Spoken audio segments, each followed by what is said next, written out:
ஆண்டவரே, நீர் எவ்வளவு நல்லவரப்பா. உங்கள் சமூகத்தினால் எங்களை நீர் நிரப்பி வருகிற உடைய பெரிதான கிருபைகளுக்காக நாங்கள் உமக்கு நன்றி செலுத்துகிறோம். ஆவியானவரே உமக்கு நன்றி. பரிசுத்தாவியானவரே, உம்முடைய சமூகத்தினால் நீர் எங்களை நிரப்புகிறீர். நல்ல ஆராதனை கொடுத்தீர். உம்முடைய பிள்ளைகள் உம்மை உள்ளத்தின் ஆழத்திலிருந்து ஆராதிக்கவும் உம்முடைய நாமத்தை மகிமைப்படுத்தவும் நீர் அவளுக்கு ஏற்படுத்தின நல்ல இரக்கங்கள் கிருபைகளுக்காக தயவுக்காக உமக்கு நன்றி. ஒருவேளை அவர்களுக்கு ஒரு ஜெப தேவை. சிஸ்டர் ஜெயராணி நினைத்தது போல சபையில் எனக்காக செபிக்கிற ஒரு கூட்டம் மக்கள் இருக்கிறார்கள். இதை போல் இங்கே இருக்கிறதான நிறைய நபர்களுடைய உள்ளத்தில் எனக்காக செபிக்கிறதான ஒரு சபை இருக்கிறது. ஒரு கூட்டம் மக்கள் தினமும் காலையில் எங்களுக்காக பரிந்து பேச இருக்கிறார்கள். ஆகையினால எங்களுக்கு ஒரு தைரியம் இருக்கிறது. நாங்களும் அதில் இணைந்து காணப்பட வேண்டும் என்று உள்ளத்தின் ஆழத்திலே ஒருவேளை சிலர் தீர்மானித்திருந்திருக்கலாம். அவர்களுக்காகவும் நாங்கள் இந்த வேளையில் ஜெபம் பண்ணுகிறோம். ஜெப தேவை உள்ளவர்களுக்கு நீர் அவர்கள் ஜெபத்தை கேட்டு ஒரு அற்புதத்தை நடத்துகிறவர். அது எப்படிப்பட்ட பலவீனங்கள், வியாதிகள், எவ்வளவு பெரிய தேவைகளாக இருந்தாலும் அவைகளை உங்கள் அற்புதமான வல்லமையுள்ள வார்த்தையினாலே நீர் அவர்களுக்கு அற்புதங்களை செய்கிறதற்காக உமக்கு நன்றி செலுத்துகிறோம். ஆண்டவரே, இப்பொழுதே உம்முடைய நல்ல நாமத்துக்கு மகிமையாக அவர்களுக்கு ஒரு அற்புதம் நடக்கட்டும். ஆண்டவரே, அது சரீர பலவீனமாக இருக்கலாம், அது தீர்க்க முடியாத சில வியாதிகளாக இருக்கலாம், ஒருவேளை அது ஆண்டவரே கர்த்தாவை கண்டுபிடிக்க முடியாத சில பலவீனங்கள் காணப்படலாம். இவைகள் எல்லாவற்றையும் காண்கிற ஒரு தேவன் எங்களுக்கு இருக்கிறபடினாலே ஆண்டவரே உம்முடைய நாமத்தினாலே அவர்களுக்கு சுகம் உண்டாவதாக, அவர்களுக்கு ஒரு பலன் உண்டாவதாக, விடுதலை உண்டாவதாக என்று நாங்கள் ஜெபம் பண்ணுகிறோம். ஆண்டவரே உம்முடைய நல்ல நாமத்தினாலே அவர்கள் இப்பொழுதே விடுதலையை பெற்றுக்கொள்வார்களாக. உம்முடைய நாமத்துக்கு மகிமை உண்டாகட்டும். சபையில் நடக்கிற ஜெபங்கள், ஆராதனைகள், துதிகள் எல்லாவற்றின் நடுவிலும் உம்முடைய பிள்ளைகள் பயன் பெறுவார்களாக, ஆசீர்வதிக்கப்படுவார்களாக. சபையிலிருந்து உம்முடைய ஜனத்தை நீர் ஆசீர்வதிக்கிறபடினால் உமக்கு நன்றி செலுத்துகிறோம். ஆண்டவரை செலுத்தின காணிக்கைகள், தசம பாகங்கள், சோத்திர காணிக்கைகள் எல்லாவற்றிலும் உம்முடைய கரம் அவர்களை ஆளுகை செய்து ஆசீர்வதித்து இந்த ஆகஸ்ட் மாதத்திலும் அவர்களுக்கு ஒரு நன்மை உண்டாக நாங்கள் ஜெபம் பண்ணுகிறோம். அவர் தம்முடைய சபையிலிருந்து தம்முடைய ஜனத்தை ஆசீர்வதிக்கிறவர். அதற்காக நன்றி செலுத்துகிறோம். இயேசுவின் நாமத்தில் பிதாவே, ஆமென். உட்காருங்க. கர்த்தர் உங்களை ஆசீர்வதிப்பார். ஹல்லேலூயா, ஹல்லேலூயா, ஹல்லேலூயா. சங்கீதக்காரன் சொல்கிறான் 128 சங்கீதம் 9வது வசனம் என்று நினைக்கிறேன். 9வது வசனம், கடைசி வசனம். 122 9வது வசனத்தை போடுங்க. அந்த சங்கீதமே சங்கீதக்காரன் சொல்லும் பொழுது அந்த எழுத்து ரொம்ப சின்னதாக இருக்குது ஸ்க்ரீனில், ஃப்ரெண்டில் உள்ள. சரி, அல்லேலூயா. அடுத்து 9வது வசனம், 8வது வசனம் அல்ல, 9வது வசனம். சரி, ஆலயத்தில். அதுக்கு முந்தின வசனத்தை நம்ம வாக்குத்தத்த வசனம், கடைசி வசனத்தை போடுங்க. அந்த சங்கீதத்தில் கடைசி வசனம். அல்லேலூயா, ஹல்லேலூயா, ஹல்லேலூயா. எங்கள் தேவனாய கர்த்தரின் ஆலயத்தின் நிமித்தம் உனக்கு நன்மை உண்டாக தேடுவேன். எருசலேமுக்கு நன்மை உண்டாக. ஆமென். எங்கள் தேவனாய கர்த்தரின் ஆலயத்தின் நிமித்தம். ஒரு ஆலயத்தை கர்த்தர் ஏற்படுத்தி இருக்கிறார், சபையை கர்த்தர் ஸ்தாபித்திருக்கிறார் என்றால் அந்த ஆலயத்தின் நிமித்தம், ஆமென், உனக்கு நன்மை உண்டாக தேடுவேன். உனக்கு என்று சொல்லப்பட்ட வார்த்தை மேலே உள்ள 8 வசனங்களிலும் சங்கீதக்காரன் சொல்லுகிறான். எருசலேமை குறித்தும் தேவனுடைய பிள்ளைகளை குறித்தும், ஆமென், கர்த்தரை ஆராதிக்கிற தேவ ஜனங்களை குறித்தும் அந்த பட்டணத்தை குறித்தும் ஆண்டவர் கொடுக்கிற வார்த்தையாக அங்கே எழுதுகிறார். உனக்கு நன்மை உண்டாக தேடுவேன் என்று சொல்லி. அப்படி என்றால் தேவனை நாம் தேடும் பொழுது, ஆராதிக்கும் பொழுது, ஆண்டவருடைய சமூகத்திலே நாம் காணப்படும் பொழுது கர்த்தர் தமது ஆலயத்தின் நிமித்தம் நம்ம எல்லாரையும் ஆசீர்வதிக்கிறார். இந்த பட்டணத்தை ஆசீர்வதிக்கிறார், நம்முடைய குடும்பங்களை ஆசீர்வதிக்கிறார். எத்தனை பேர் அதை விசுவாசிக்கிறீங்க? ஆகையினால தான் நம்ம ஆலயத்தில் வந்து செபிக்க கேட்குறோம். நீங்கள் ஆலயத்தில் வாரத்தில் ஒரு நாள் அல்ல ஊழியத்தில் ஈடுபடுகிறவர்கள் எந்த காரியத்தில் நீங்கள் சபையோடு கூட ஊழியத்தில் ஈடுபடுகிறவர்களாக இருந்தாலும் வாரத்தில் ஒரு முறை நீங்கள் ஆலயத்தில் வந்து நானும் சேர்ந்து ஜெபிப்பேன் என்று ஒரு தீர்மானம் எடுங்கள். இந்த 5 மாதத்திலும் கர்த்தர் உங்கள் வாழ்க்கையில் ஒரு மிகப்பெரிய மாறுதலை அவர் கொடுப்பார். டிசம்பர் மாதத்தில் நீங்கள் சாட்சியாக சொல்லுவீர்கள், நான் இப்படி பொருத்தனை பண்ணி கர்த்தருடைய ஆலயத்தில் ஒரு குறிப்பிட்ட நாளிலே வந்து வாரத்தில் ஒரு முறை சேர்ந்து ஜெபிக்க வந்தேன். என் குடும்பத்தை கர்த்தர் ஆசீர்வதித்தார், என் சபையை ஆசீர்வதித்தார், இந்த பட்டணத்திற்கு ஆண்டவர் என்னை ஆசீர்வாதமாய் மாற்றினார் என்ற ஒரு நிச்சயம் நமக்குள்ளாக உண்டாகும். அல்லேலூயா. 28 வருஷங்கள் இந்த இடத்துல சபை நடந்து கொண்டிருக்கிறது. ஆனால் ஒவ்வொரு நாளும் இந்த பட்டணத்திற்காக, தேசத்திற்காக நாம் ஜெபம் பண்ணுகிறோம். அதில் ஒன்றிலும் நம்மை கர்த்தர் குறைவுபட வைக்கல. எத்தனை பேர் விசுவாசிக்கிறீங்க? ஜெபிக்க வந்ததான அனைத்து தேவ பிள்ளைகளையும் கர்த்தர் படிப்படியாக உயர்த்தி கொண்டேதான் வருகிறார். அதற்கு நான் சாட்சி என்று சொல்லுகிறவர்கள் மட்டும் உங்கள் வலதுகையை உயர்த்தி காட்டுங்க. நிறைய பேர் இருக்கிறீங்க. அல்லேலூயா. இன்னும் மீதம் உள்ளவர்களும் அப்படி தீர்மானம் பண்ணுங்கள். ஆண்டவர் உங்கள் வாழ்க்கையில் இதுவரைக்கும் நீங்கள் கண்டிராத, அல்லாவிட்டால் நீங்கள் இதுவரைக்கும் பெற்றிராத ஆச்சரியப்படத்தக்க விதத்தில் கர்த்தர் உங்கள் வாழ்க்கையில் கிரியை செய்வார். அதற்கு நாங்கள் சாட்சி. ஆமென். அல்லேலூயா.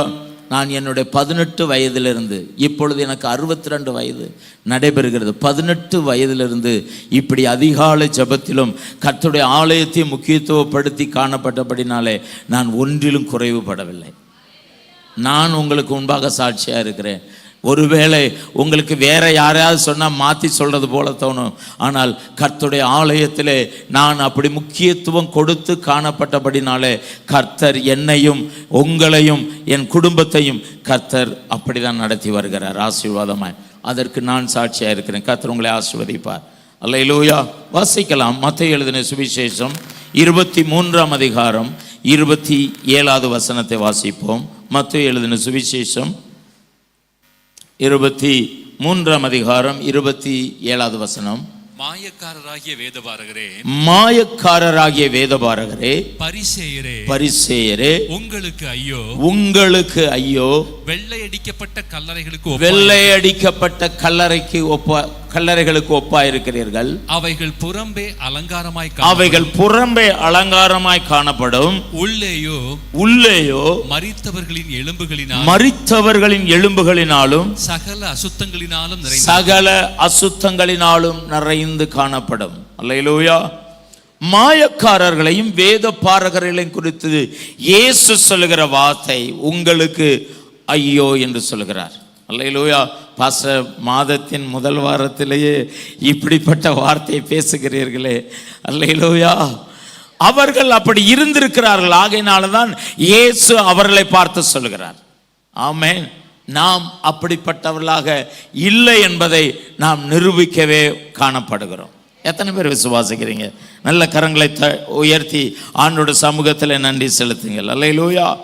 அவர்கள் வெளிப்பிரகாரமாக வெள்ளையடிக்கப்பட்ட கல்லறை போல அவர்கள் பளிச்சென்று அவர்கள் காணப்படுகிறார்கள். ஆமென். நல்ல வெளிப்பிரகாரமான தோற்றத்தில் அவர்கள் ரொம்ப அழகாக நீட்டாக காணப்படுகிறது உண்டு. ஆனால் அந்த கல்லறைக்குள்ளாக எப்படி ஒரு சடலம், நாற்றம் எடுத்த சடலம், சில நேரங்களிலே நாங்கள் சௌரிபாளையத்தில் நாம் அடக்கம் பண்ணப்படும் பொழுது ஒரு சடலத்தை எடுத்து விட்டு தான் நம்முடைய சடலத்தை அதில் அடக்கம் பண்ணி நம்ம இங்கே வந்த பிறகு திருப்பியும் நம்முடைய பெட்டியை அந்த இடத்துல அவர்கள் தோண்டி எடுத்து மறைத்து வைத்திருந்த சடலத்தை திரும்ப உள்ள போட்டு மூடி விடுவார்கள். சௌரிபாளையத்தில் நடக்கிற காரியம். அல்லேலூயா. அங்கே அவ்வளவு ஸ்மெல் இருக்கு. இடமில்லை, உண்மையாகவே இடமில்லை. ஆகையினால தான் நமக்கு ஒரு நல்ல கல்லறை பூமியை கர்த்தர் கொடுத்திருக்கிறார். அல்லேலூயா, ஹல்லேலூயா. ஆகையினாலே மாயக்காரர்களும் வேதபாரகர்களும் வெளிப்பிரகாரமாக அவர்கள் மக்கள் மனதை கவரும்படியாக, அல்லாவிட்டால் அவர்களை குறித்து ஒரு நல்ல ஃப்ரேம் உண்டாகும்படியாக வெளி தோற்றத்திலே அப்படி இருந்தாலும் உள்ளான பகுதியிலே அவர்கள் மோசமானவர்களாக இருந்திருக்கிறார்கள். ஆமென். நாம் இப்பொழுது 2ஆம் வருகை குறித்து நாம் தியானித்து வருகிறபடினாலே உங்களுக்கு திரும்பவும் நான் நினைப்பூட்டுகிறேன். நீங்கள் இந்த நாட்களிலே ஆயத்தப்படுவீர்களாக. நீங்க நினைக்கிற மாதிரி இன்னும் ஒரு 1000 வருடம் அல்லாவிட்ட ஒரு 100 வருடம் ஆமென் காணப்படும் இயேசு வருவதற்கென்று நினைக்காதீர்கள். ஆண்டவராகிய இயேசு சீக்கிரம் வரப்போகிறார். இது சபையில மட்டும்தான் சொல்ல முடியும். ஆமென். நீங்களும் நானும் ஆயத்தப்படும்படியாகத்தான் கர்த்தர் நம்மை சபையில வைத்திருக்கிறார். நீங்கள் மற்ற வெளி உலகத்து ஜனங்களை காட்டிலும் விசேஷமானவர்கள். ஏனென்றால் உங்கள் மேலே கர்த்தர் அக்கறை உள்ளவராக இருக்கிறபடினால தான் இப்படிப்பட்ட எச்சரிப்புகளையும் உறுதியான டீச்சிங்களையும் கொடுத்து உங்களை கர்த்தர் தகுதிப்படுத்தி கொண்டு இருக்கிறார். ஆமென். அல்லேலூயா. நான் இன்றைக்கு உங்களோடு கூட பேச போகிற தலைப்பு எதுவாக இருக்கிறது என்றால் the dangerous of dual life. அதாவது இரட்டை வாழ்க்கை வாழுகிறது எவ்வளவு ஆபத்தானது என்பதை நீங்கள் உணர்ந்து கொள்ள வேண்டும் என்பதற்காகத்தான் நான் உங்களோடு கூட பேச போகிறேன். ஆமென். வெளியிலே ஒரு தோற்றம், உள்ளாலே இன்னொரு தோற்றத்தோடு கூட வாழுகிற ஜனங்களாக விசுவாச மக்கள் இருப்பார்களானால் அவருடைய வாழ்க்கையிலே ஆபத்து சமீபித்து இருக்கிறது. அல்லேலூயா. அவர்கள் சீக்கிரத்தில் கைவிடப்படுவார்கள். இயேசு வரும் பொழுது ஆமென் மத்திய ஆகாயத்திலே 1 தெசலோனிக்கேயர் 4ஆம் அதிகாரத்திலே வாசிக்கும் பொழுது எக்கால சத்தம் தொனிக்கும். கிறிஸ்துவுக்குள் மரித்தவர்கள், கிறிஸ்துவுக்குள் அந்த வார்த்தை அழுத்தமாக சொல்லப்படுகிறது. உண்மையாய் கிறிஸ்துவை பின்பற்றி மரித்த பரிசுத்தவான்கள் முதலாவது எழுந்திருப்பார்கள். பிற்பாடு உயிரோடு இருக்கிற விசுவாசிகளாகிய நாம் அவர்களுக்கு எதிர்கொண்டு போவோம். முதலாவது மரித்த பரிசுத்தவான்கள் எழுந்திருந்து இயேசுவோடு கூட சேர்க்கப்படுவார்கள். பிற்பாடு அவர்களுக்கு எதிர்கொண்டு போக உயிரோடு கூட இருக்கிற நாமும் அவர்களோடு கூட சேர்த்து கொள்ளப்பட்டு மத்திய ஆகாயத்திலே காணப்படுவோம். இது நமக்கு ரகசிய வருகையை வெளியரங்கமாக எழுதப்பட்டிருக்கிறது. ஜாக்கிரதை. அல்லேலூயா. ஹல்லேலூயா. ஆகையினாலே இந்த உலகம் உபத்திரவத்தின் நடுவிலே காணப்படும். அப்பொழுது சபை இந்த பூமியில இருக்காது. சபை என்று சொல்லும் பொழுது கட்டடத்தை சொல்லவில்லை. நீங்களும் நானும் தான் சபை. தேவ பிள்ளைகள், ரட்சிக்கப்பட்ட தேவ பிள்ளைகள் தான் ஆண்டவருடைய பார்வையில சபை. ஆகையினாலே நாம் இந்த உலகத்திலே எடுத்துக்கொள்ளப்பட வேண்டுமானால் அவருடைய வருகைக்கு முன்பதாக நாம் நம்மை தகுதிப்படுத்த வேண்டும். எத்தனை பேர் விரும்புறீங்க? ஒருவேளை உங்க இருதயம், உங்க மனசை தொட்டு பார்த்து நீங்கள் யோசித்து பாருங்கள். இன்றைக்கு இயேசு வருவாரானால் என் நிலைமை என்ன என்று சொல்லி யோசித்து பாருங்கள். ஆண்டோட வருகை இன்று இருக்குமானால், இரட்டை வாழ்க்கை வாழுகிற விசுவாசிகளாக நாம் இருப்போமானால் நிச்சயமாக நான் சொல்லுகிறேன், அவர்கள் இந்த பூமியில கைவிடப்படுவார்கள். இப்பொழுதே உலகம் கம்ப்யூட்டருக்குள்ளாக அது வசமாக்கப்பட்டிருக்கிறது. இந்த போன் இப்பொழுது நீங்கள் பயன்படுத்துகிற ஒவ்வொரு டிவைசஸும் AI என்கிற மோட்டிவ் அதில் காணப்படுகிறது, திட்டத்தில் இருக்கிறது. AI NSI என்கிற அந்த கான்செப்டுக்குள்ளாக வரும். அதற்கு அடுத்ததாக OI என்கிறதான மிகவும் அட்வான்ஸான அந்த டிவைஸ்க்குள்ளாக போகும். அதிலே போகும் பொழுது உங்களால் ஒன்றுமே செய்ய முடியாது. அது என்ன சொல்லுகிறதோ அதை மட்டும்தான் நீங்கள் செய்ய போகிறீர்கள். நீங்க எதுவுமே செய்ய முடியாது. நீங்க கடைக்கு போனாலும் எனக்கு பணம் இருக்கிறது, கார்டு இருக்கிறது, எனக்கு எல்லாம் இருக்கிறது என்று சொல்லி நாம் சொல்ல முடியாது. அவன் சொல்லுகிறதான அந்த OI என்கிற அந்த டிவைஸுக்குள்ளாக மாற்றப்பட்ட பிறகு நீங்கள் எதுவுமே செய்ய முடியாது. அப்பொழுது அந்தி கிறிஸ்து வெளிப்படுவான். ஆகையினாலே அதற்கு நேராக போகிறதா போகலையா? கை வைத்து காட்டுங்க. இந்த அந்தி கிறிஸ்து வெளிப்படவில்லை, ஆனால் அநேக அந்தி கிறிஸ்துவர்கள் இந்த பூமியில தோன்றி இருக்கிறார்கள். ஆனால் அநேக அந்தி கிறிஸ்துகள் தோன்றியிருந்தாலும் ஒரு அந்தி கிறிஸ்து பகிரங்கமாக வெளிப்படுவான். அவன் எல்லாவற்றையும் தன்னுடைய கண்ட்ரோலுக்குள்ளாக கொண்டு வருவான், முழு உலகத்தையும். அப்பொழுது நீங்க எதை பேசினா வேணுமானாலும், எதை செய்ய வேணுமானாலும் அவனுடைய அனுமதி, அதாவது இந்த OI ஆர்கனைஸ்டு இன்டெலிஜென்ஸ், அந்த அனுமதி இல்லாமல் நீங்கள் ஒன்றுமே செய்ய முடியாது. காரணம், அதுதான் உங்களை கண்ட்ரோலுக்குள்ளாக கொண்டு வரும். ஆமென். தீர்க்க தரிசனமாக சொல்லுகிறேன், சீக்கிரம் அவைகள் நிறைவேறுகிறது. ஆமென். அல்லேலூயா, அல்லேலூயா. இப்பொழுது ஒவ்வொரு நியூஸ்லையும் பார்க்கிறோம், இது AI மூலமாக இயக்கப்படுகிறது என்று சொல்லுகிறதை எத்தனை பேர் கேட்கிறீர்கள்? போன்ல வந்துச்சு. அடுத்து ஒவ்வொரு ஸ்டெப் பை ஸ்டெப்பாக உங்களை கண்ட்ரோலுக்குள்ளாக கொண்டு வரும். அதற்கு முன்பதாக சபை எடுத்துக்கொள்ளப்படும். அப்படி என்றால் எவ்வளவு துரிதமாக இயேசு வரப்போகிறார் என்பதை நீங்கள் கவனத்தில் கொள்ள வேண்டும். எப்படி வேணாலும் வாழலாம், ஆண்டவர் என்னை எடுத்துக்கொள்வார் என்று சொல்லி பகல் கனவு காண வேண்டாம். கைவிடப்பட்ட பிறகு நமக்கு வாய்ப்பு கிடையாது, வாய்ப்பு கிடையாது. ஏனென்றால் பரிசுத்த ஆவியானுடைய கன்விக்ஷன், அவருடைய உணர்த்துதல் இந்த பூமியிலே சபை எடுத்துக்கொள்ளப்பட்ட பிறகு இருக்காது. பரிசுத்த ஆவியானவர் இந்த பூமியிலே அதற்கப்புறமாக காணப்பட மாட்டார். யூதர்களுக்காக மட்டும் 7 வருடம் ஆண்டவர் சான்ஸ் கொடுத்திருக்கிறார். அவர்களும் இரத்த சாட்சிகளாக மரித்தால் மாத்திரம்தான் ஆண்டவருடைய ராஜ்யத்திற்கு போக முடியும். கடைசியாக சான்ஸ் அவர்களுக்கு மட்டும்தான். கவனம்.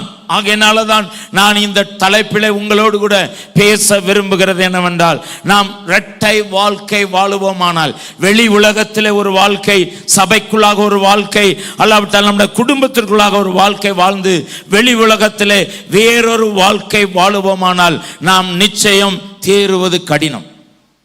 ஆகையினால இளம் தலைமுறைகளுக்கு நான் சொல்லுகிறேன், அருமையான குடும்ப தலைவர்களுக்கு நான் சொல்லுகிறேன், குடும்ப தலைவிமார்களுக்கு நான் சொல்லுகிறேன், கர்த்தர் சீக்கிரம் வரப்போகிறபடினாலே நாம் நம்முடைய வாழ்க்கையிலே கவனத்திலே காணப்படுவோமாக. இரட்டை வாழ்க்கை நிறைய பேர்களுடைய வாழ்க்கையிலே இன்றைக்கு காணப்படுகிறதா இருக்கிறது. அதாவது முழுவதும் தேவ பிள்ளைகளாக மாற்றப்படுகிறதா இல்லை, மாற்றப்படாமல் அவர்கள் காணப்படுகிறார்கள். அவர்களில் ரட்சிப்பு, அதாவது மனம் திரும்புதல் தங்கள் நிஜ வாழ்க்கையிலே அனுமதிப்பது இல்லை. அவர்கள் பெற்ற ரட்சிப்பு, அவர்கள் பெற்றதான மனம் திரும்புதல் அவருடைய தனிப்பட்ட நிஜ வாழ்க்கையிலே முழுவதுமாக அவர்கள் அதை அனுமதிக்கவில்லை. ஆமென், அல்லேலூயா. அவர்கள் சொல்லுவார்கள், நான் கிறிஸ்தவன், நான் ரட்சிக்கப்பட்டவன், நான் ஆவிக்குரியவன், ஆவிக்குரியவள் என்று சொல்லுவார்கள். ஆனால் நான் சொல்லுகிறேன், ஆமென், இரட்டை வாழ்க்கை வாழுகிறவர்கள் தேவனுடைய மனம் திரும்புதல் என்ற அத்தியாயத்திற்குள் அவர்கள் இல்லை. ஆமென். இரட்டை வாழ்க்கை என்பது 2 நிலைப்பாடுகளை காட்டுகிறது. ஒன்று, ஆமென், அவர்கள் அந்த இரட்டை வாழ்க்கை அவருடைய சுபாவங்களிலே அது பொதிந்து காணப்படுகிறது. வெளியிடங்களிலே ஒரு விதம், தனிப்பட்ட வாழ்க்கையிலே இன்னொரு விதம். ஆகையினாலே இந்த 2 சுபாவங்களும் அவர்களுடைய வாழ்க்கையிலே இட் இஸ் எ பிராக்டிசிங், பயிற்சியாக காணப்படுகிறது. இரட்டை வாழ்க்கை வாழுகிறவர்கள் வெளி உலகத்தில் ஒரு வாழ்க்கை, தன்னுடைய தனிப்பட்ட வாழ்க்கையிலே இன்னொரு வாழ்க்கை வாழுகிறார்கள். ஆகையினாலே தான் அதற்கு பெயர் இரட்டை வாழ்க்கை என்று சொல்லப்படுகிறது. வெளி உலகத்திலே போகும் பொழுது வெளி உலகத்தாரை போல பாவத்திலும் விக்கிரக ஆராதனையிலும் மாய்மாலமான வாழ்க்கையிலும், ஆமென், மற்ற எல்லாவித பாவங்களிலும் அவர்கள் சர்வ சாதாரணமாக ஈடுபடுகிறவர்களாய் காணப்படுகிறார்கள். ஆனால் ஆலயத்திற்குள்ளாக வரும் பொழுது அவர்கள் வேறொரு உருவத்திலே காணப்படுகிறார்கள். அல்லேலூயா. இயேசுவுக்காக வைராக்கியமாக இல்லாத ஒரு வாழ்க்கை இதுதான். ஆமென், ஆமென். இப்படி வாழ முடிகிறது. இயேசுவுக்காக நீங்களும் நானும் வைராக்கியமாக இருப்போமானால் இந்த இரட்டை வாழ்க்கையிலிருந்து நாம் தப்பித்து விடலாம். ஆகையினாலே நமக்கு இன்னும் கொஞ்ச காலங்கள் கர்த்தர் கொடுத்திருக்கிறார். அவைகளுக்குள்ளாக நாம் சரி செய்ய கர்த்தர் நமக்கு உதவி செய்வாராக. இப்படிப்பட்ட இரட்டை வாழ்க்கை, அதாவது மாய்மாலத்தின் தன்மை. மாய்மாலம் என்பது உங்களுக்கு தெரியும். மாய்மாலம் அல்லாவிட்டால் பொய்யின் ஆவி, அதை சொல்லுவதை, ஆமென், அவர்கள் சர்வ சாதாரணமாக சொல்லுவார்கள். இன்னும் சொல்ல போனால் அது வஞ்சிக்கிற ஆவி என்று சொல்லி பார்க்கிறோம். ஆகையினாலே இப்படிப்பட்ட காரியங்கள் அவர்களிலிருந்து செயல்பட ஆரம்பிக்கும். இப்படி காணப்படுவது இரட்டை வாழ்க்கை. அல்லேலூயா. அல்லேலூயா. சபையில தான் உங்களை சரி செய்வதற்காக தேவன் வைத்திருக்கிறார் என்று ஏற்கனவே நான் சொல்லியிருக்கிறேன். நமக்கு சபையில வருவது ஆசீர்வாதம், உலக பிரகாரமான ஆசீர்வாதத்திற்காக மட்டுமல்ல. வேதம் சொல்லுகிறது, முதலாவது தேவனுடைய ராஜ்யம், இரண்டாவது அவருடைய நீதி. ரெண்டையும் தேடும் பொழுது உலக வாழ்க்கையில உங்களுக்கு வேலையோ தொழிலோ வியாபாரமோ அபரிவிதமான ஆசீர்வாதங்களோ உங்களுக்கு மனதில் என்னெல்லாம் ஆமென் தோன்றுகிறதோ அவைகள் எல்லாவற்றையும் கர்த்தர் நேர்த்தியாய் கொடுப்பார் என்பதுதான் நம்முடைய ஆண்டவருடைய வார்த்தை. ஆகையினாலே உலக வாழ்க்கைக்காக நாம் ஆண்டவரை தேடுகிறவர்கள் கிடையாது. சபைக்கு நீங்கள் வந்து தேவனை தேடுவது உலக பிரகாரமான ஆசீர்வாதத்திற்காக மட்டும் அல்ல. பிரதானமாக நீங்கள் தேடுகிறது ஆண்டவருடைய வருகையில நீங்கள் காணப்பட வேண்டும், தேவனுடைய ராஜ்யத்திலே நீங்கள் காணப்பட வேண்டும் என்பதற்காகத்தான் கர்த்தர் நம்மை வைத்திருக்கிறார். சுவிசேஷகர்கள், வெளியில சில பிரசங்கியார்கள் உங்களை ஆசீர்வதித்து உங்களுக்கு தீர்க்க தரிசனங்கள், அதாவது ஆசீர்வாதமான வார்த்தைகளை சொல்லி அவர்கள் உங்களை வாழ்த்தலாம், ஆசீர்வதிக்கலாம், அது நல்லதுதான். ஆனால் அதற்காக நாம் ஆண்டவரை தேடவில்லை. நீங்கள் இந்த உலக வாழ்க்கையில உயர்த்தப்படுவது உறுதி, அதுல எந்த மாற்று கருத்தும் இல்லை. எவ்வளவு காலங்கள் நாம் இந்த உலகத்தில் இருக்கிறோமோ அவ்வளவு காலங்களும் கர்த்தர் நம்மை உயர்த்துவது உறுதி. ஆமென். அவர் ஐஸ்வர்ய சம்பன்னர், அவர் இந்த உலகத்தின் ராஜாதி ராஜாவாக காணப்படுகிறார். அவரை நோக்கி நாம் கூப்பிடும் பொழுதெல்லாம் அவர் நமக்கு பதில் கொடுக்கிறவராய் காணப்படுகிறார். ஆனால் அதுவல்ல நமக்கு நிரந்தரமான ஆசீர்வாதம். நம்முடைய நிரந்தரமான ஆசீர்வாதம் தேவனுடைய ராஜ்யம். அதை விட்டு விடக்கூடாது. அல்லேலூயா. ஒரு பழமொழி இவ்வாறு சொல்லு, ஒரு மூடன் தான் மூடன் என்று அறியாதிருந்தும், ஒரு மூடன் முழிக்கிறீங்களே, அல்லேலூயா, அவன் தான் மூடன் என்று அறியாமல் இருந்து தான் மூடன் என்று அறிந்தவனை பார்க்கிலும். ஆமென். அவனுக்கு தெரியும் இன்னொருத்தனும் மூடனா இருக்கிறான், இவனே மூடன் என்று இவனுக்கு தெரியவில்லை. ஆனால் இன்னொருவனை அவன் மூடன் என்று அவன் அறிந்தவனை பார்க்கலும் மிகவும் மோசமாக மாறிவிடுகிறான். அப்படி என்றால் அவனுடைய இரட்டை வாழ்க்கை அவனை காட்டிலும் மோசப்படுத்தி விடுகிறது. ஆகையினாலே நாம் நினைக்கிறோம் நான் நல்லவன், நான் இந்த உலகத்திலே ஆகா ஓகோ என்று நினைக்கலாம். ஆனால் நாம் யாரை தரக்குறைவாக நினைக்கிறோமோ அவர்களை காட்டிலும் மோசமாக கூட மாறுவதற்கு வாய்ப்பு உண்டு.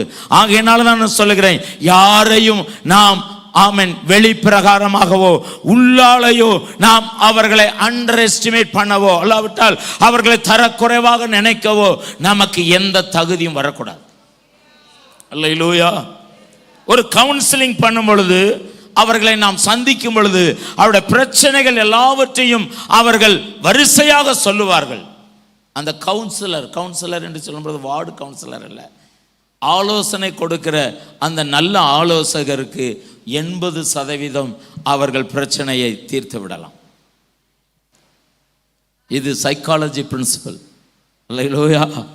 ஒரு பிரச்சனையில இருக்கிறவர்களுடைய பிரச்சனையை எந்த ஒரு கவுன்சிலர், ஒரு ஆலோசனைக்காரர் முழுவதுமாக பொறுமையோடு கூட அவர்கள் சொல்ல சொல்ல சொல்ல அவர்கள் உள்ளத்தின் ஆழத்திலிருந்து சொல்லுகிறதை அவர்கள் அப்படியே கேட்டுக்கொண்டிருக்கும் பொழுது அந்த பிரச்சனை உள்ள நபரிடத்தில் காணப்படுகிற பிரச்சனைகள் 100ல் 80% பிரச்சனை சரியாகிவிடும் என்று கவுன்சிலிங்கில் சொல்லப்படுகிறது.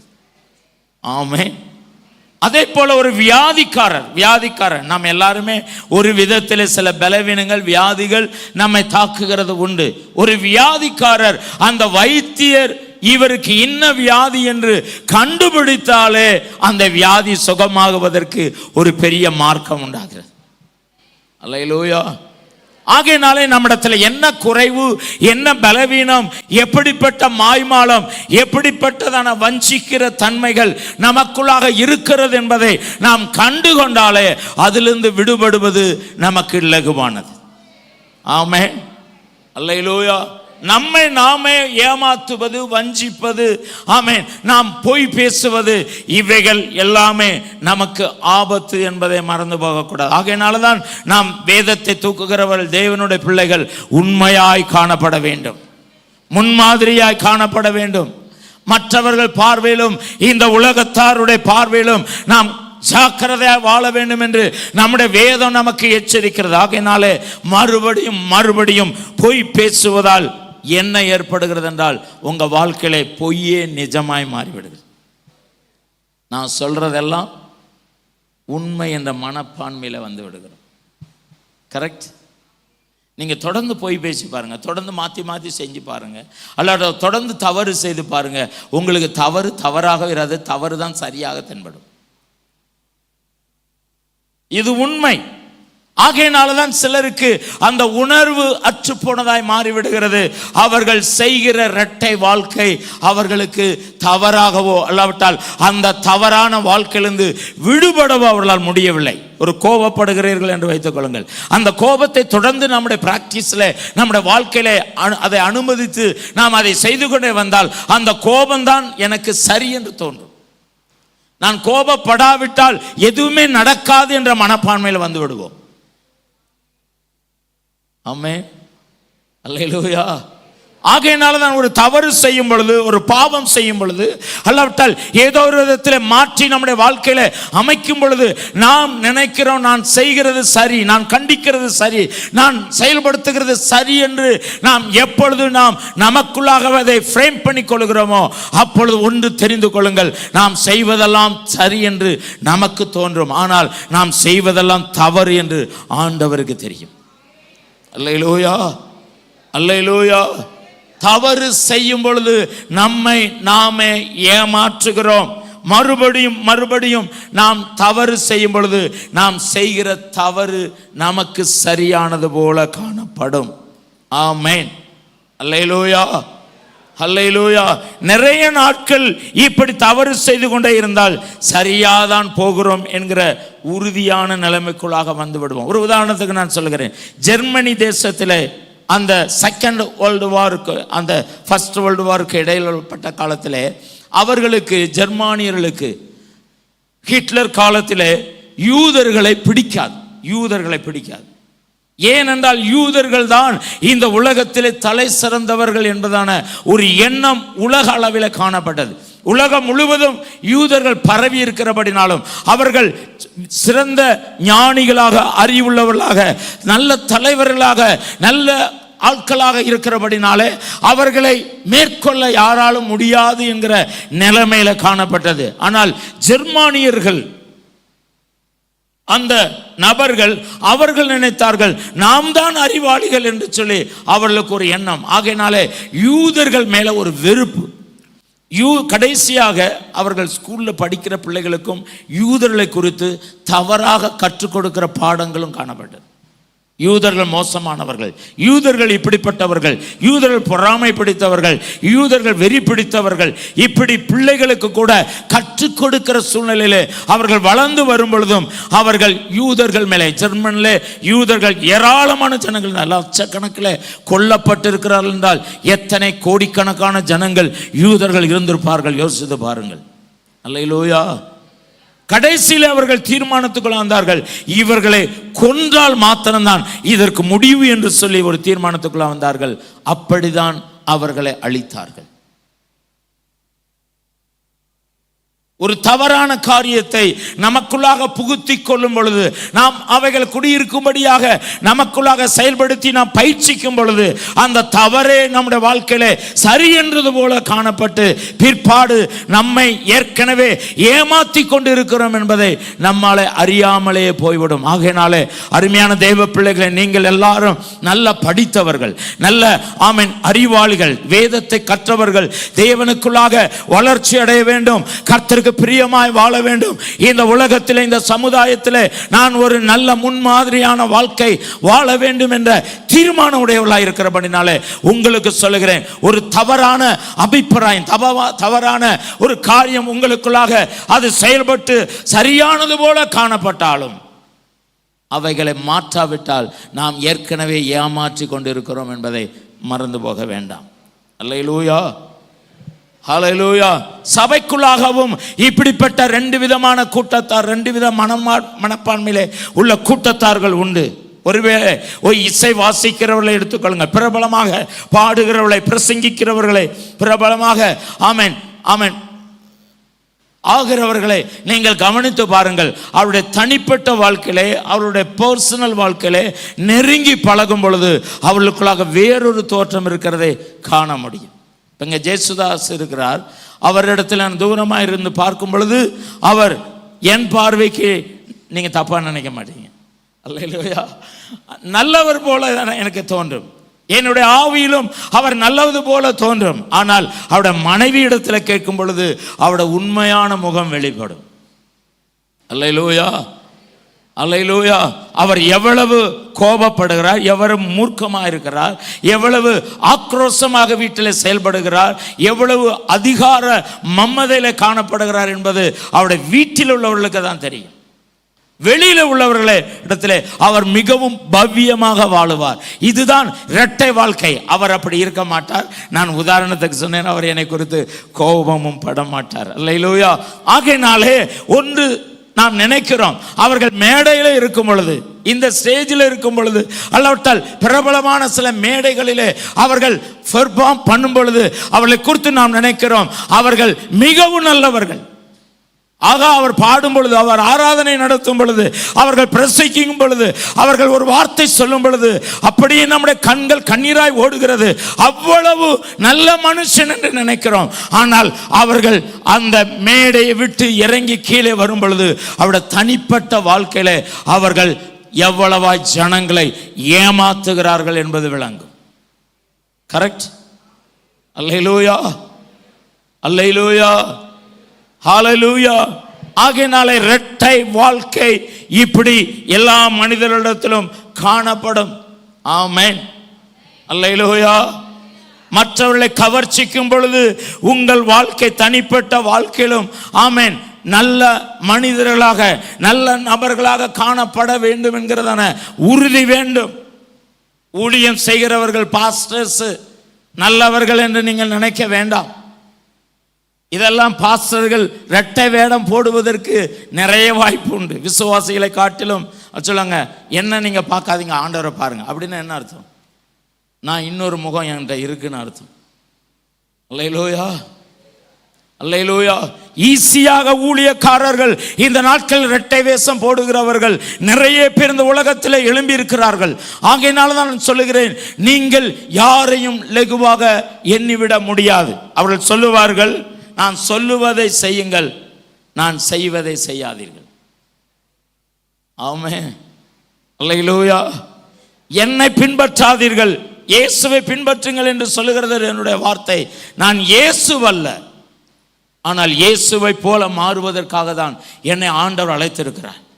என்னை உங்கள் எல்லாருக்கும் முன்பாக முன்மாதிரியான வாழ்க்கை வாழுவதற்காக தான் இயேசு என்னை நம்பி இந்த ஊழியத்தில் வைத்திருக்கிறார். அல்லேலூயா. ஆனால் நான் இயேசுவை பிரதிபலிப்பதற்காகத்தான் இந்த மேடையில் நின்று என்னை உங்கள் மத்தியிலே பேச வைத்திருக்கிறார். அல்லேலூயா.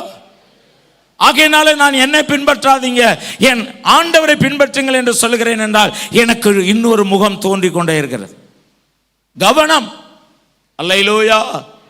நான் சொல்லுகிறது என்னவென்றால், ஈஸியாக இவர்கள் விழுவதற்கு, அல்லாவிட்டால் இவர்கள் வாழ்க்கையிலும் இரட்டை வேஷம் போடுவதற்கு நிறைய வாய்ப்பு உண்டு. ஆகையினாலே பிரபலமானவர்கள் நல்லவர்கள் என்று சொல்லி நினைக்காதீர்கள். சிலர் வாழ்க்கையிலே அந்தரங்கங்களிலே, அவருடைய தனிப்பட்ட வாழ்க்கையிலே அவர்கள் வேறொரு தோற்றத்தோடு கூட காணப்படுவார்கள். நம்ம எல்லாருக்குமே இயேசு ஒருவர் தான் முன்மாதிரியாக இருக்கிறார். அவரை மட்டும் நாம் நோக்கி பார்க்கிறோம், அவரை போல வாழ நாம் பிரயாசப்படுகிறோம். நீங்களும் நானும் ஒரே லைன்ல தான் ஓடிக்கொண்டிருக்கிறோம். ஆனால் இரட்டை வாழ்க்கை என்பது நம்முடைய வாழ்க்கையிலே மிகவும் மிகவும் ஆபத்தானது. ஆமென், அல்லேலூயா, ஹalleluya. இயேசு சீக்கிரம் வரப்போகிறார். இயேசு இந்த உலகத்தை நியாயம் தீர்க்க போகிறார். ஆகையினாலே நம்முடைய வாழ்க்கையிலும் நாம் ஆண்டவருக்கு முன்பாக ஜாக்கிரதையாய் வாழ கர்த்தர் உதவி செய்வாராக. இரட்டை வாழ்க்கை என்பது வாசிக்கலாம். மத்தேயு எழுதின சுவிசேஷம் அதே அதிகாரம் 28வது வசனத்தை வாசிக்கலாம். ஒரு சில காரியங்களை மட்டும் நான் சொல்லி 8 காலுக்குள்ளாக முடிப்பேன். ஆமென். ஏன்னா நான் சொல்ல வேண்டியதை சொல்லி ஆக வேண்டும். 23ஆம் அதிகாரம் 28வது வசனம், மத்தேயு சுவிசேஷம் 23:28. ப்ரொஜெக்டரில் வர்றதில்லையே. அப்படியே நீங்களும்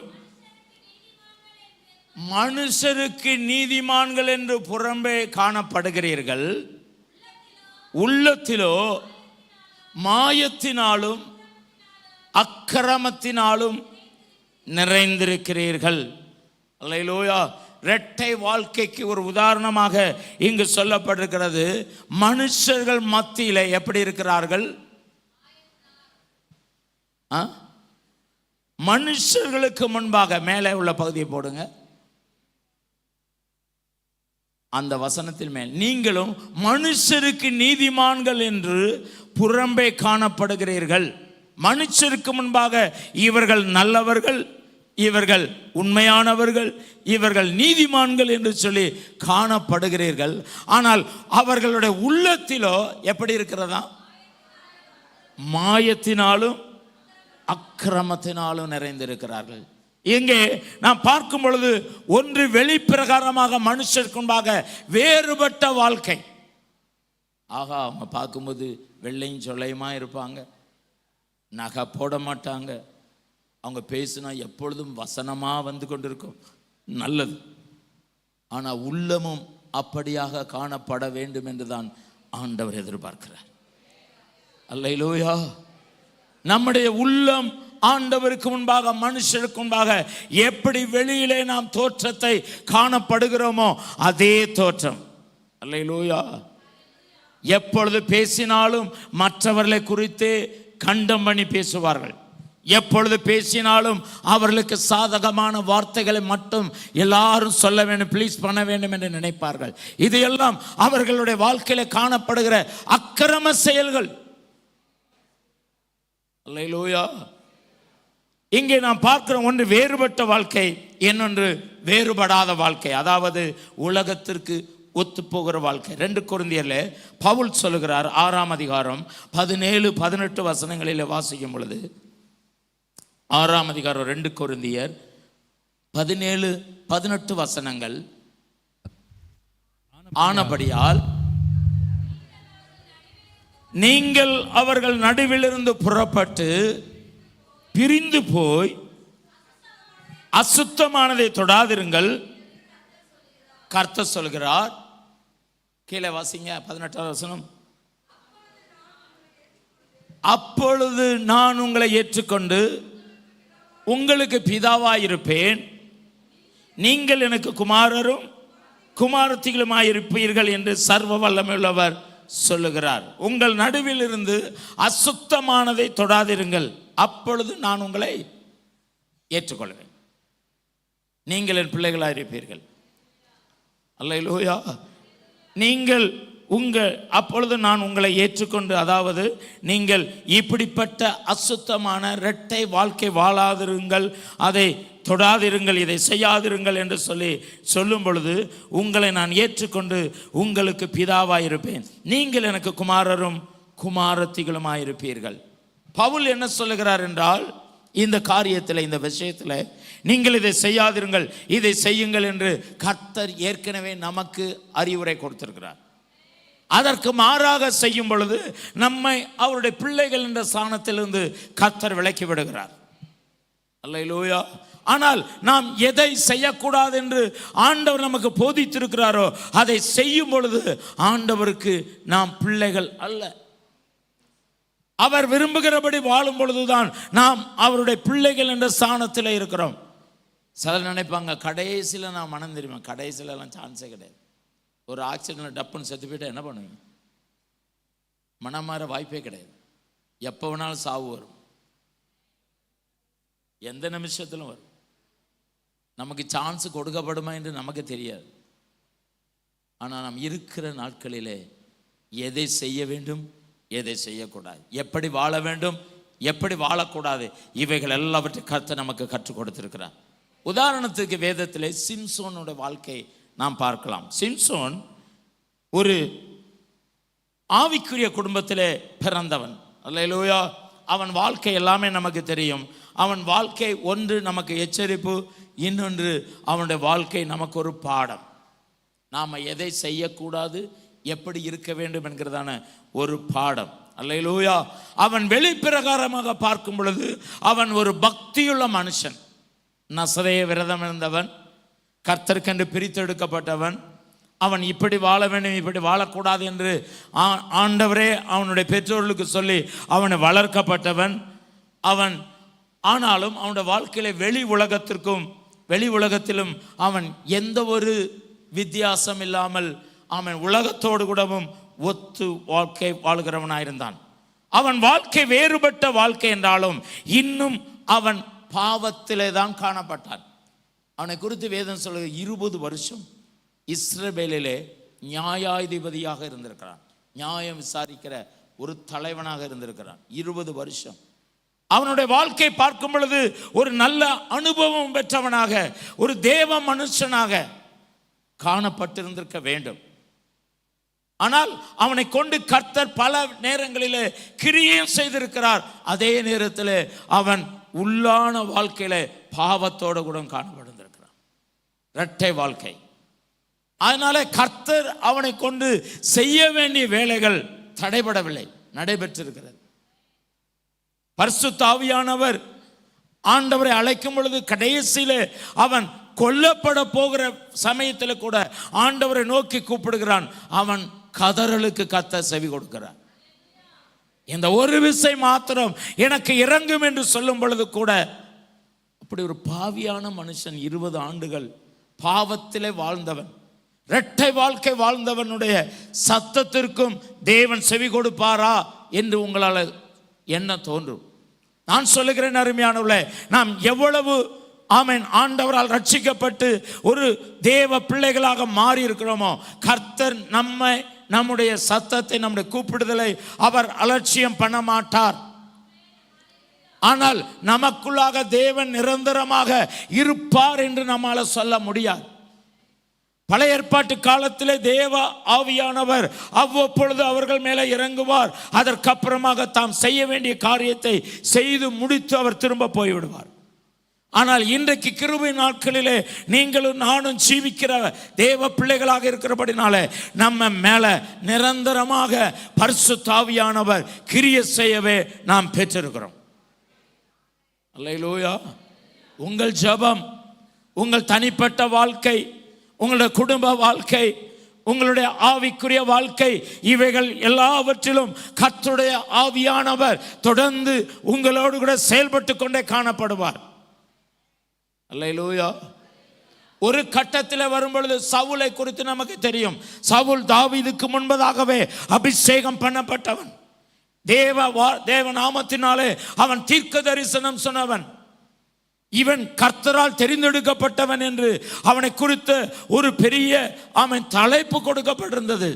ஆனால் கர்த்தருடைய வல்லமை அவனை விட்டு எப்பொழுதோ எடுபட்டு போனதை அவனால உணர முடியவில்லை. ஆனால் தாவீது அதை கண்டுபிடிச்சான். அவன் பிசாசினாலே அலக்களிக்கப்பட்டு அவன் உபத்திரவப்படுத்தப்படும் பொழுது தாவீது வந்து பாடல்களை பாடி ஆராதனை செய்யும் பொழுது அவனுக்குள்ளாக இருந்த வல்லமை புறப்பட்டது என்று பார்க்கிறோம். ஆகையினாலே தேவ வல்லமை நமக்கு கொடுக்கப்பட்டது உண்மை. தேவன் நம்மை அபிஷேகம் பண்ணினது உண்மை. தேவனுடைய நாமம் நம்ம மேல தரிக்கப்பட்டது உண்மை.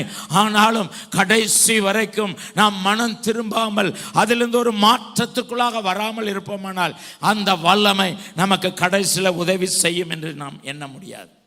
அது நம்மை விட்டு விலகவும் வாய்ப்பு உண்டு. அல்லேலூயா, அல்லேலூயா. சிம்சோன் நசரேய தோற்றத்தை உடையவன், தனி சிறப்புடையவன், திராட்சரசம் குடியாதவன், தன் தலைமயிர் கத்தரிக்கப்படாதவன். இவைகளெல்லாம் அவனுக்கு தேவன் மேலே இருந்ததான பக்தி வைராக்கியத்தையும் அவன் அடையாளங்களாக காட்டுகிறது.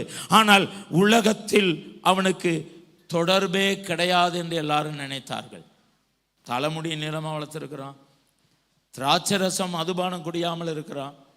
அவன் தோற்றத்தில் பார்க்கும் பொழுது கர்த்தரால் பிரிக்கப்பட்டவன், வேறு பிரிக்கப்பட்டவன்.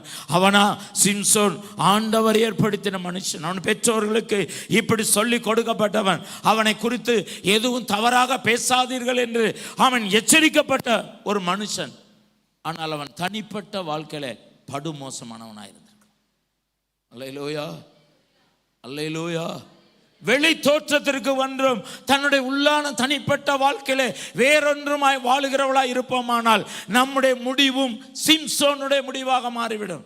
அதற்காகத்தான் நான் இப்படி எச்சரிக்கிறேன் உங்களை. கர்த்தருடைய நாமத்தினாலே நீங்கள் இந்த நாட்களிலே கர்த்தரால் அபிஷேகம் பண்ணப்பட்டவர்கள். அல்லேலூயா. இவனை நியாயாதிபதிகள் புஸ்தகம் 14ஆம் அதிகாரம் 2-3 வசனங்களை நாம் வாசிக்கும் பொழுது அவனுடைய எண்ணங்கள், அவனுடைய செயல்கள் எல்லாம் ஒரு அவிசுவாசமான, ரட்சிக்கப்படாத, தேவனுடைய ஜனங்கள் அல்லாத வேறொரு புறஜாதியான பெண்ணை லவ் பண்ணுகிறான். இன்னைக்கு இளம் தலைமுறை லவ் பண்ணுது பார்த்தீங்களா? அவங்களுக்கு கண்ணு மூக்கு காது எதுவுமே தெரியாது. லவ்னு வந்துட்டுன்னா யாரை வேணாலும் லவ் பண்ணுவாங்க. அல்லேலூயா. சிம்சோன் அப்படிப்பட்டவனாய் இருந்தான். ஆகையினாலதான் அவன் வாழ்க்கை மிகவும் மோசமான நிலையில தள்ளப்பட்டான். அருமையான தம்பி தங்கச்சி, உங்க வாழ்க்கையில தோன்றும். நேத்து கூட நீங்க நியூஸ்ல பார்த்துருப்பீங்க, திருநெல்வேலியில ஒரு பையனை வெட்டி கண்டதுண்டமாக மாற்றி விட்டார்கள். அவர்களுக்குள்ளாக இருக்கிற இந்த உலக பிரகாரமான வேறுபாடுகளினாலே அப்படிப்பட்ட வெறி செயல்.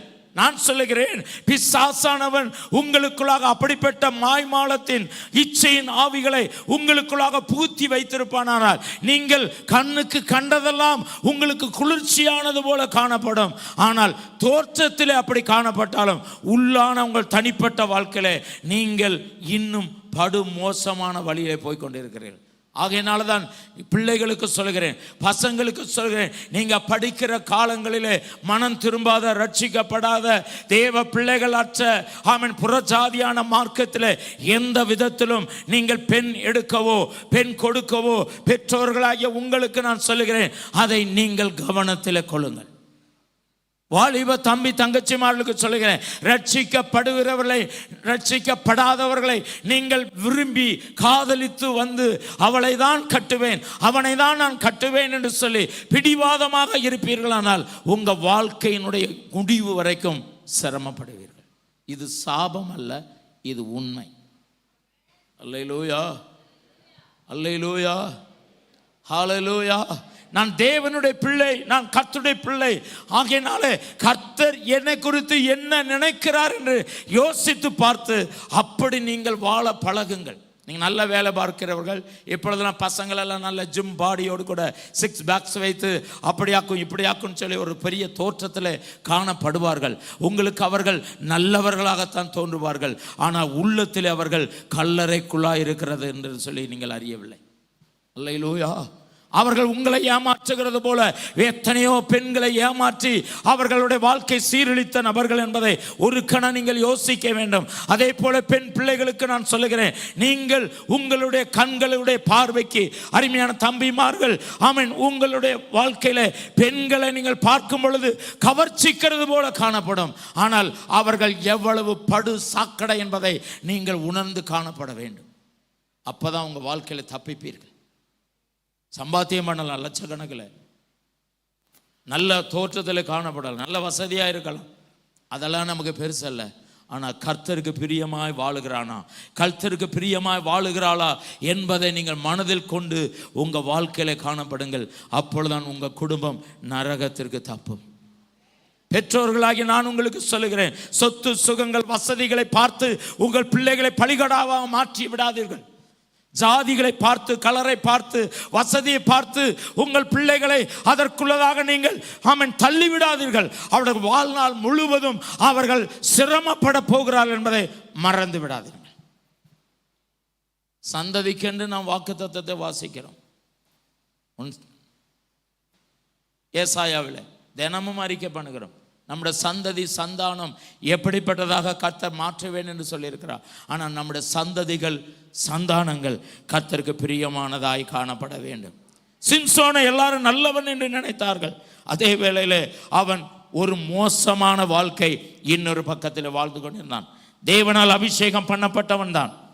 இப்படிப்பட்டவர்கள் நிறைய பேர் இன்றைக்கும் உண்டு. அபிஷேகம் இருக்கும், ரட்சிப்பு இருக்கும், ஆமென், ஆண்டோட சபையில தான் ஆராதிப்பார்கள்.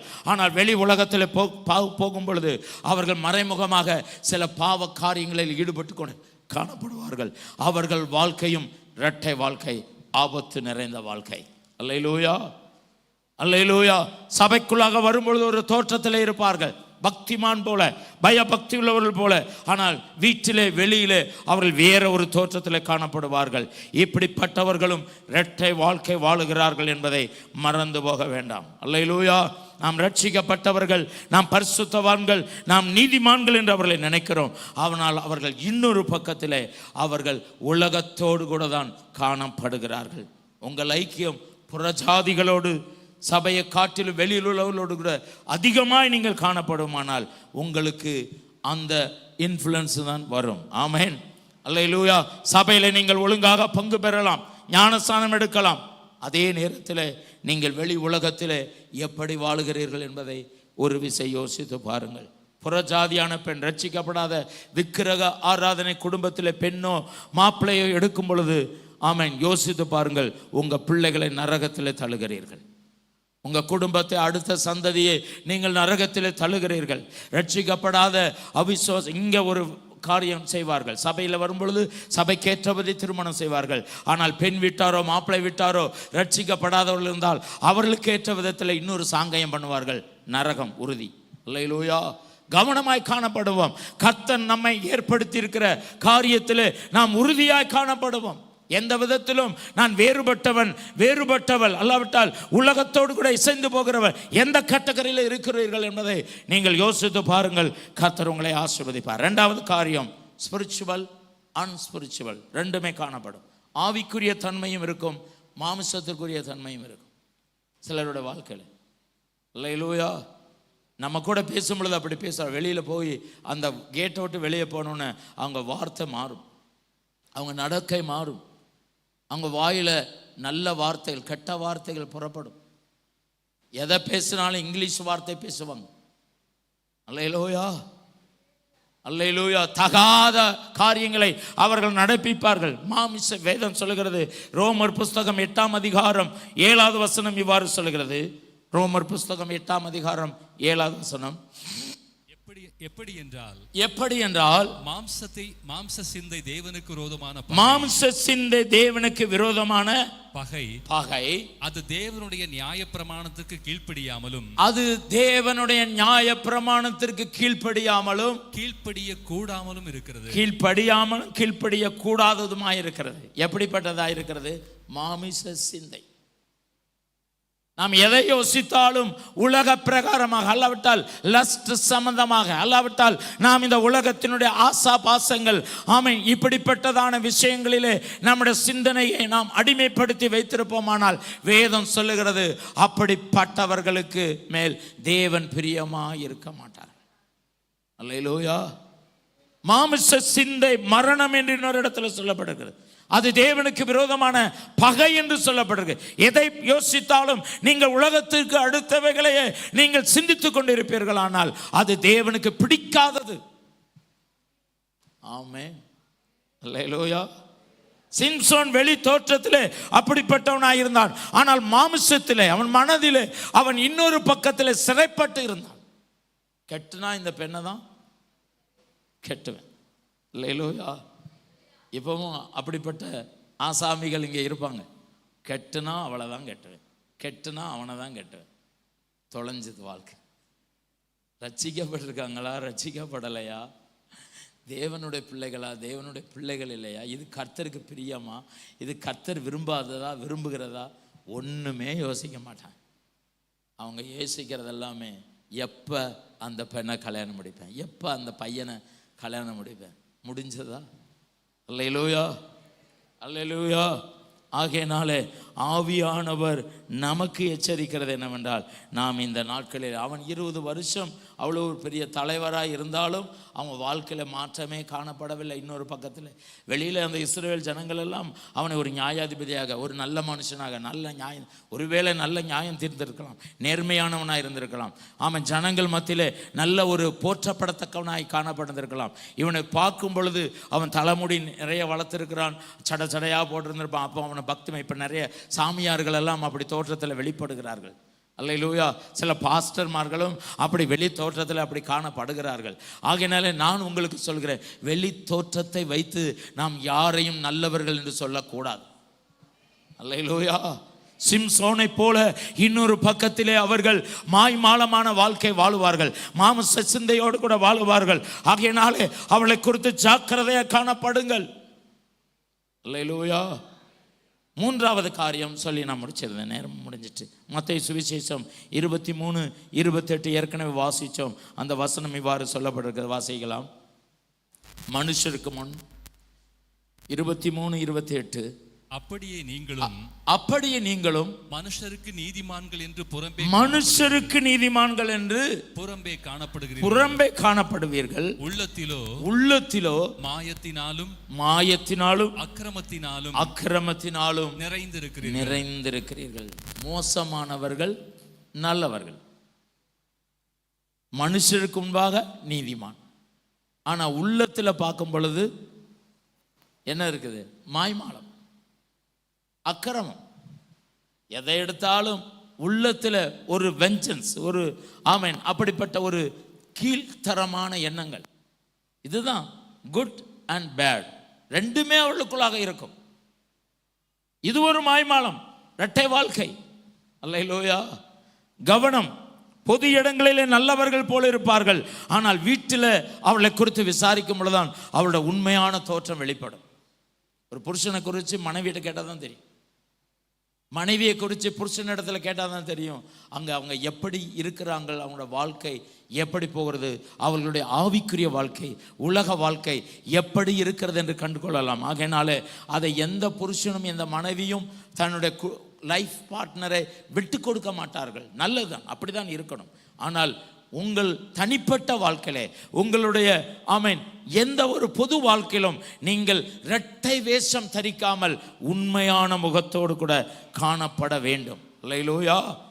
விசுவாசிகளுக்கு முன்பாக இவர்கள் சொல்லுவார், இந்த சகோதரனா இந்த சகோதரியா ஆக எவ்வளவு சாந்தமானவர். ஆனால் வேலை பார்க்கும் இடத்துல பார்க்கும் பொழுது இவரை போல மோசமானவர் யாரும் கிடையாது.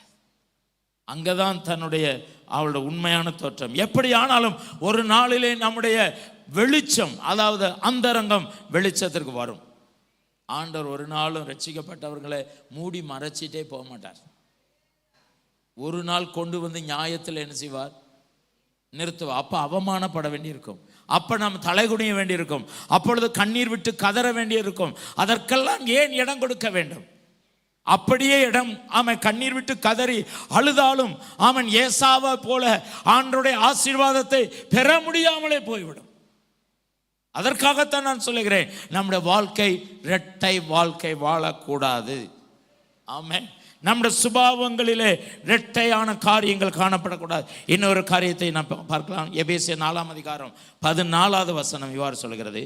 எபேசியர் 4:14, நாம் இனி குழந்தைகளாயிராமல் மனுஷருடைய சூதும் வஞ்சிக்கிறதுக்கு ஏதுவான தந்திரம் உள்ள போதகமாகிய பலவிதமான காற்றினாலே அலைகளை போல அடிபட்டு அலைகிறவர்களாயிராமல் அன்புடன் சத்தியத்தை கைக்கொண்டு தலையாகிய கிறிஸ்துவுக்குள் எல்லாவற்றிலும் நாம் வளருகிறவர்களாய் இருக்கும்படியாக அப்படி செய்தார். அப்படி என்றால் நாம் குழந்தைகள் அல்ல. அல்லேலூயா. மெச்சூர்ட், இம்மெச்சூர்ட், இது விசுவாசிகளோட வாழ்க்கையில ரெண்டும் சிலர் கலந்துருக்கும். விளையாட்டுத்தனமா இருப்பாங்க, இங்க பேசும் பொழுது அவன் நம்ம நல்லா பேசுவாங்க, நமக்கு பின்னாடி கொஞ்சம் தூரமா போகும்போது நிக் நேம் வச்சு பேசுவாங்க, பட்டப்பேர். இந்த ஒரு தலை மண்டையம் போறான், அவன் போறான், இவன் போறான், இப்படி பேசுவாங்க. அல்லேலூயா. இங்கே சில பெண்களை எப்படி பேசுறத நான் காதால கேட்டிருக்கிறேன். அல்லேலூயா. ஒருத்தருக்கு ஒருத்தர் அப்படி பட்ட பேர் வச்சு பேசுறாங்க. என்ன காலமோ, இப்போ இருக்கிற தலைமுறை அப்படி இருக்குது. தலைமுறை தான் இருக்குன்னா அங்கே பெரியவங்களும் அப்படி பேசுகிறாங்க. அன்றைக்கி ஒரு சகோதரி, இங்கே உள்ள சகோதரிமார்கள் ஒருத்தர் பேசுகிறாங்க, அவங்களுக்கு பட்ட பேர் வச்சு கேவலமாக இருந்தது. அல்லேலூயா. இவங்களுடைய தோற்றம் உள்ளே ஒரு தோற்றம், வெளியில ஒரு தோற்றம். அதுதான் நான் சொல்ல வருக. அவங்க ஆமென் ஒரு வளர்ச்சி அடைந்தவளா இல்லை, ஒரு முதிர்ந்த அனுபவம் இல்லை. அவர்கள் குழந்தைத்தனமாக இருக்கிறார்கள், இன்னும் பால் குடிக்கிறது போல உணர்கிறார்கள். ஒரு வளர்ச்சி. 20 வருஷம் ஒரு மனுஷன் ஒரு நல்ல பொசிஷன்ல இருந்துட்டு அவன் 300 நரியை பிடிக்கிறான். யாரு? சிம்சன். 300 நரியை பிடிச்சி ஒவ்வொரு நரியும் வாளோடு வாளை கட்டி அதுக்கு சென்டரில் ஒரு தீப்பந்தத்தை கட்டி வயல்வெளியில் இறக்கி விடுறான். இது யார் செய்வா? ஒரு நியாயாதிபதி செய்கிற வேலையா? ஒரு முதிர்ந்த ஒரு அனுபவம் உள்ள 20 வருஷ மனுஷன்,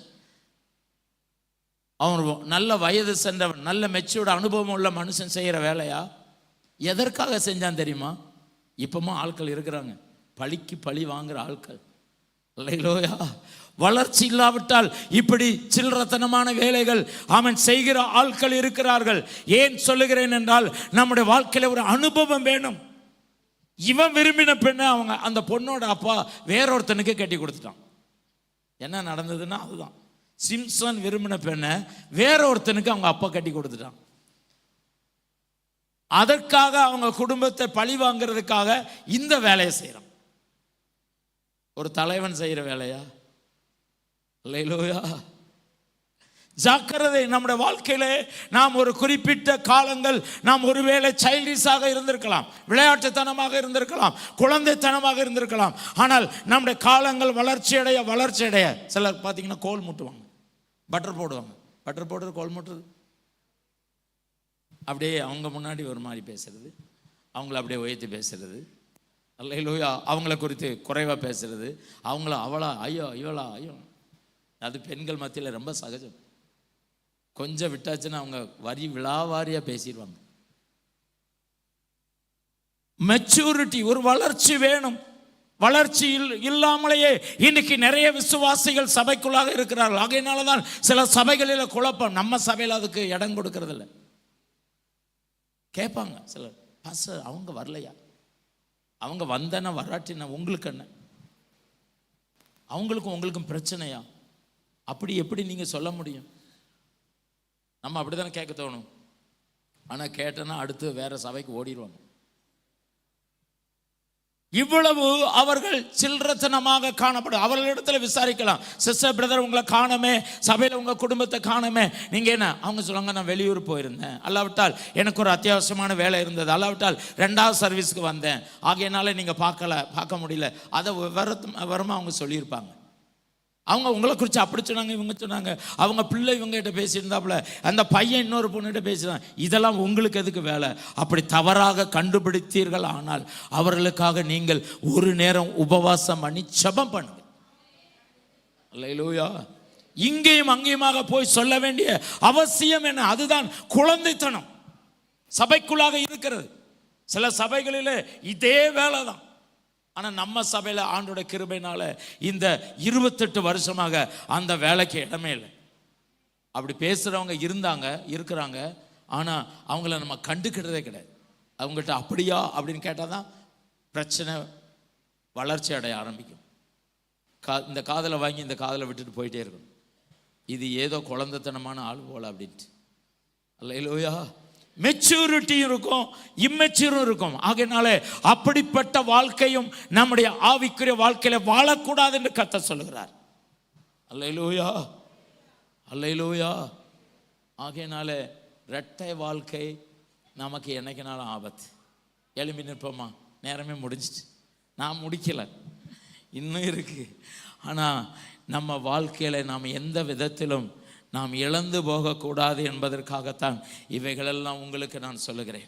அருமையான தேவ பிள்ளைகளே, நம்ம ஆவிக்குரியவர்கள், ஒரு ஆவிக்குரிய சபையில் இருக்கிறோம், ரட்சிக்கப்பட்டவர்கள், ஞானஸ்நானம் எடுத்தேன், ஆண்டவரோடு கூட நான் உடன்படிக்கை பண்ணினவன் என்கிறதான ஒரு தீர்மானத்தில் இருக்கிறோம். நம்முடைய இலக்கு பரலோக ராஜ்யம். ஆண்டவரோடு கூட நாம் காணப்பட வேண்டும். அதுதான் நம்முடைய வாழ்க்கையில இலக்கு. அதை விட்டு போட்டு இந்த உலகத்தின் காரியங்களுக்காக, மற்ற நபர்களை பிரியப்படுத்துவதற்காக நாம் என்ன வேணாலும் நடக்கலாம், எப்படி வேணாலும் யோசிக்கலாம் என்று எண்ணுவது நம்முடைய வாழ்க்கையில ஒரு மிகப்பெரிய ஒரு ஆபத்தாக மாறிவிடும். சகோதரனே, சகோதரியே, தாயே, தகப்பனே, வாலிப தம்பி, வாலிப தங்கச்சி, உங்க வாழ்க்கையில இன்னும் 2 வேஷம் தரித்து கொண்டிருப்பாயானால் ஒரு நாளிலே அந்த வெளிச்சம், அந்த சாயம் நிச்சயம் விழுக்கும். அல்லேலூயா.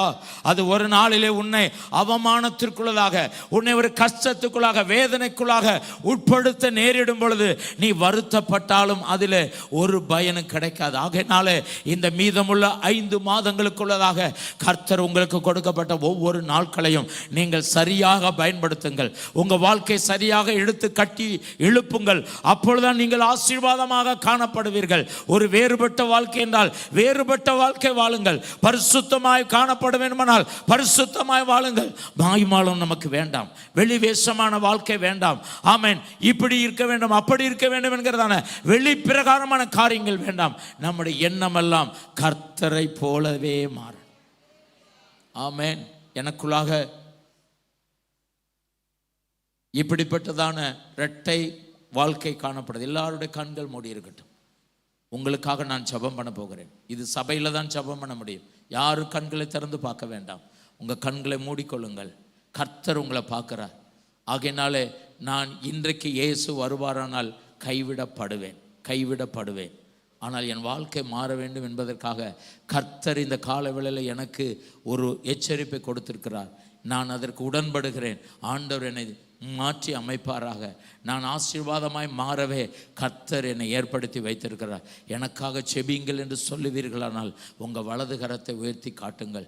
உங்கள் மனைவிக்கு முன்பாக நீங்கள் ஒரு தோற்றம், உங்கள் பிள்ளைகளுக்கு முன்பாக ஒரு தோற்றம், உங்கள் சபை மக்களுக்கு முன்பாக ஒரு தோற்றம். ஆனால் உங்கள் தனிப்பட்ட வாழ்க்கையில் வேறொரு தோற்றத்தில் இருப்பீர்கள்.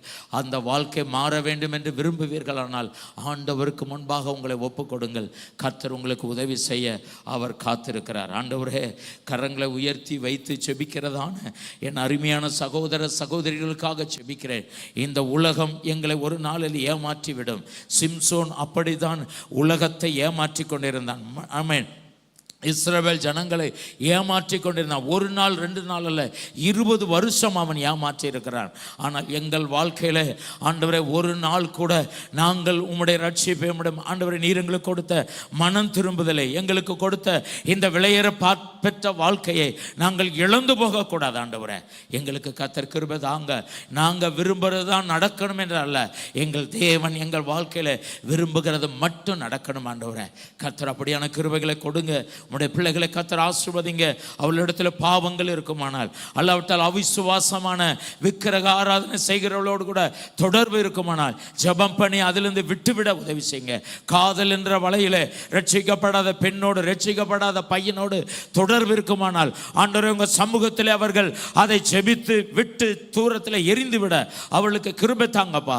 அந்த குடும்பம் எந்த விதத்திலும் சமாதானத்தை இழந்து, ஆண்டவரே நிம்மதியை இழந்து, இந்த மாதம் கொடுக்கப்பட்ட வாக்கு தத்தத்தின்படி உன் அலங்கத்துக்குள்ளே சமாதானம், உன் அரண்மனைக்குள்ளே சுகம் இருப்பதாக என்று சொன்ன வார்த்தையின்படி அந்த சமாதானமும் சுகமும் அந்த ஆசீர்வாதமும் அந்த ஒரு அன்பும் ஐக்கியம் பரஸ்பரம் குடும்பத்தை விட்டு விலகாதபடிக்கு கர்த்தர் காத்துக்கொள்ள கிருபை செய்வீராக.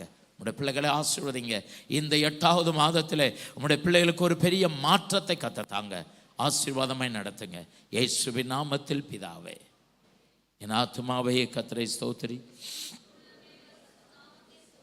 என் ஆத்துமாவே கர்த்தரை ஸ்தோத்திரி, செய்த சகல உபகாரங்களை மறவாதே. ஆமென். நம்முடைய கர்த்தராய் இருக்கிற இயேசு கிறிஸ்துவின் கிருபையும் பிதாவாகிய தேவனுடைய அன்பும் பரிசுத்த ஆவியானவருடைய ஐக்கியம், சமாதானம், சந்தோஷம், ஒரு நல்ல முன்மாதிரியான வாழ்க்கை நாம் அனைவர் மேலும் இன்றும் இன்றும் எப்பொழுதும் இருப்பதாக. ஆமென். கர்த்தர் உங்களை ஆசீர்வதிப்பார். ஆமென்.